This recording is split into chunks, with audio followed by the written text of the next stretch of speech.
Good morning. I hope you're doing well on this beautiful day. Another day God has blessed us with, and if it's like where you're at is like what we have today and in the coming days, it's going to be hot.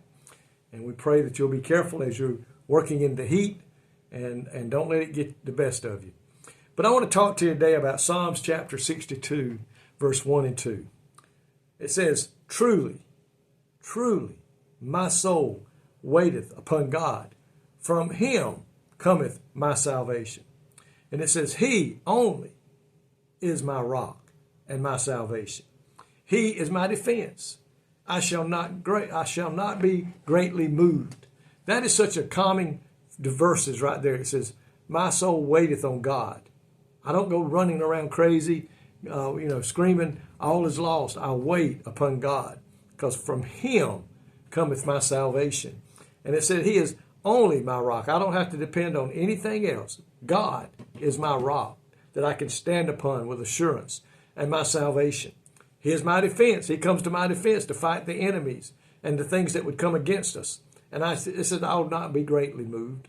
I will stand firm upon the rock. And having been saved by Christ, we are devoted to him.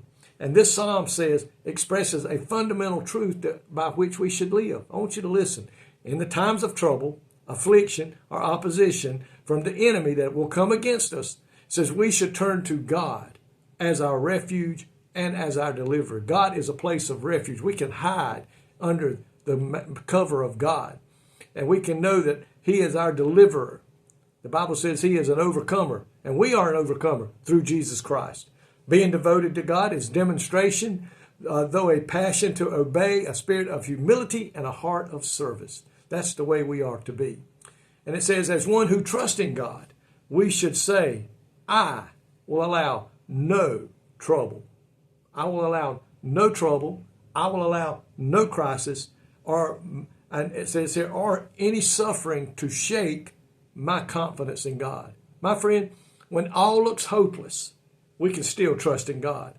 When we can't seem to feel him, we can still trust in God. He said, I'll never leave you. I'll never forsake you. He's going to be there. He's going to be there no matter what. And in those moments when we can't feel him, he is still there. So it says there, I will not allow trouble or crisis or suffering to shake my confidence in God. And not only from him comes my deliverance, but he himself is my salvation and my strength. My friend, God is a one-stop shopping place. When we go to God, he's got everything that we need. In times of anxiety, when it all looks hopeless, a lot of people today with all that's going on in the world, which is all signs that Jesus is soon to come, they're getting scared, they're getting worried, they're letting this stuff get the best of them. When we as children of God, nothing wrong in being concerned. But we know what all this is leading up to, the coming of our Lord and Savior Jesus Christ. So it says, in times of anxiety or threats, I will commit myself to God, and by earnest prayer, I will tell him all that is within my heart. It says, I will wait upon the Lord to act on my behalf, knowing he will respond in mercy and pity toward my situation. God, we can just wait on God. And I want to close here, with the Psalms chapter 33, verse 20. It says, our soul waiteth on the Lord. He is our help and our shield. My friend, today, all we ever need is Jesus Christ.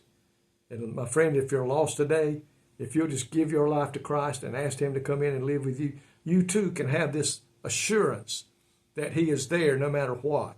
He's there to stand guard. He's there to protect. He's there to supply your needs. He's there to rescue you in the time of trouble, if you will just let him have control of your life. Christian friend, realize this. When the enemy comes against you, we have God on our side. We have nothing at all to fear, because God is with us. Lord, thank you today for your love and your mercy and your many blessings. Thank you for the promise you'll always be with us no matter what. I love you today, Lord, and protect and watch over us, I pray in Jesus' name. Amen. May God richly bless you today is my prayer.